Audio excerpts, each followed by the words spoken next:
प्यारे बच्चों, इस वीडियो में हम सर्वनाम व इसके भेद करेंगे। सर्वनाम को इंग्लिश में प्रनाउन बोलते हैं। जैसा कि आपको इस स्लाइड में चित्र पर एक औरत एक व्यक्ति से बात करती हुई दिखाई दे रही है। किसके बारे में? इस औरत के बारे में। तो यह सर्वनाम का कौन सा भेद है, कौन से भेद का उपभेद है, ये आपने पूरी वीडियो देखने के बाद डिस्क्रिप्शन बॉक्स में इसका उत्तर देना है।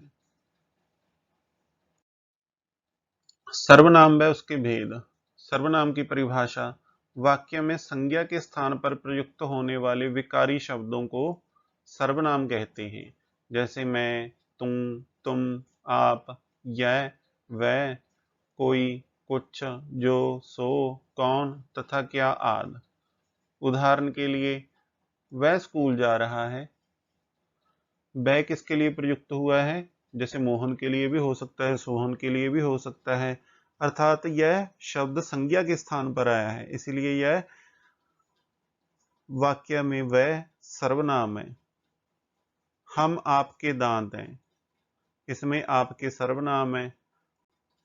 कौन जा रहा है, इसमें जो कौन है वो सर्वनाम है। यह मेरी किताब है, इसमें यह सर्वनाम है। सर्वनाम के भेद। प्रयोग की दृष्टि से सर्वनाम के 6 भेद हैं। पहला है पुरुषवाचक सर्वनाम, दूसरा है निश्चयवाचक सर्वनाम, तीसरा है अनिश्चयवाचक सर्वनाम, चौथा है संबंधवाचक सर्वनाम, पांचवा है प्रश्नवाचक सर्वनाम और छठा है निजवाचक सर्वनाम। पुरुषवाचक सर्वनाम के भेद। पुरुषवाचक सर्वनाम के 3 भेद हैं: उत्तम पुरुष, मध्यम पुरुष और अन्य पुरुष। उत्तम पुरुष कौन होता है?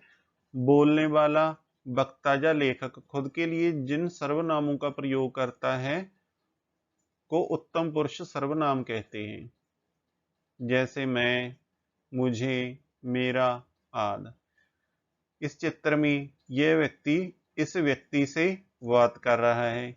यह व्यक्ति खुद के लिए मैं, मुझे, मेरा आदि शब्दों का प्रयोग करेगा। तो ये कौन सा पुरुष हो गया? उत्तम पुरुष। दूसरा जिससे बात कर रहा है तो ये कौन सा हो गया? मध्यम पुरुष। और जिसके विषय में बात की जा रही है वो हो गया अन्य पुरुष। मध्यम पुरुष बोलने वाला या लेखक सुनने या पढ़ने वालों के लिए जिन सर्वनामों का प्रयोग करता है को मध्यम पुरुष सर्वनाम कहते हैं। जैसे तू, तुझे, तुम्हें आदि। अन्य पुरुष बोलने वाला या लेखक किसी अन्य के लिए जिन सर्वनामों का प्रयोग करता है वह अन्य पुरुष सर्वनाम कहलाते हैं। जैसे वे, उनका आदि। सर्वनाम का दूसरा भेद है निश्चयवाचक सर्वनाम। जो सर्वनाम पास अथवा दूर की किसी वस्तु या व्यक्ति का निश्चित बोध करवाए उन्हें निश्चयवाचक सर्वनाम कहते हैं। जैसे वे, ये, वह, उस आदि। उदाहरण के लिए, वह मेरी पुस्तक है। तो ये कौन सा भेद है सर्वनाम का? निश्चयवाचक सर्वनाम।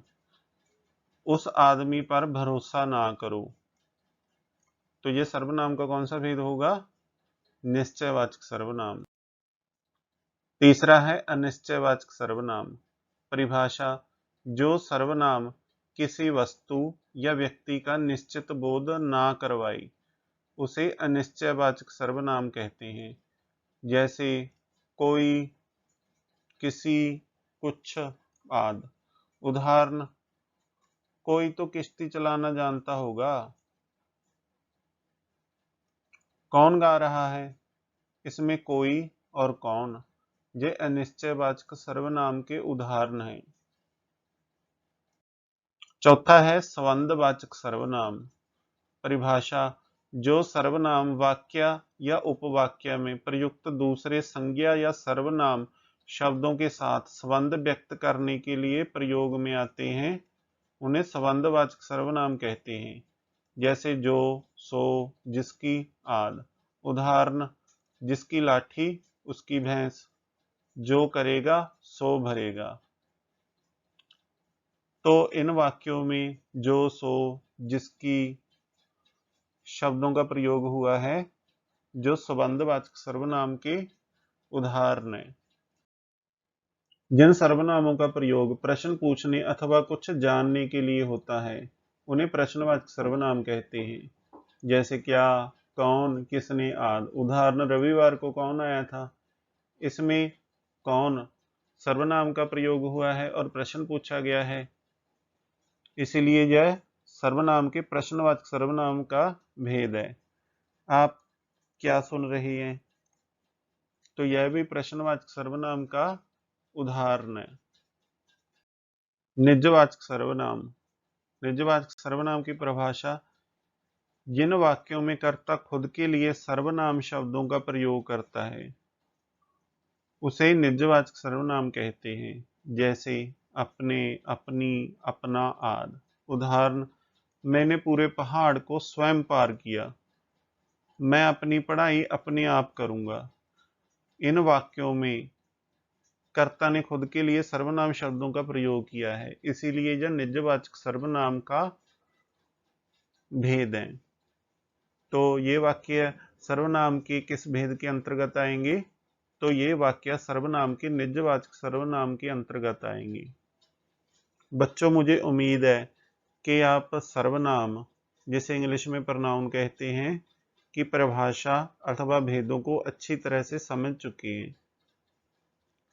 आपने सर्वनाम व उसके भेदों को अपनी हिंदी विषय की कापियों पर साफ और सुंदर लिखाई में लिख लेना है।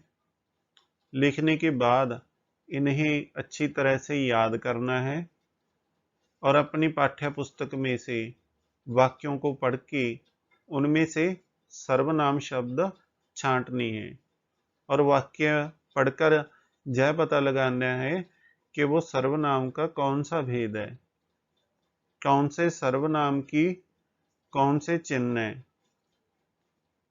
इस सब का ज्ञान आपको होना अति आवश्यक है। बच्चों, इस वीडियो के डिस्क्रिप्शन बॉक्स में कुछ और वीडियोस के जो व्याकरण से संबंधित हैं लिंक दिए गए हैं। आप उन लिंकों पर क्लिक करके अन्य वीडियो भी देख सकते हैं।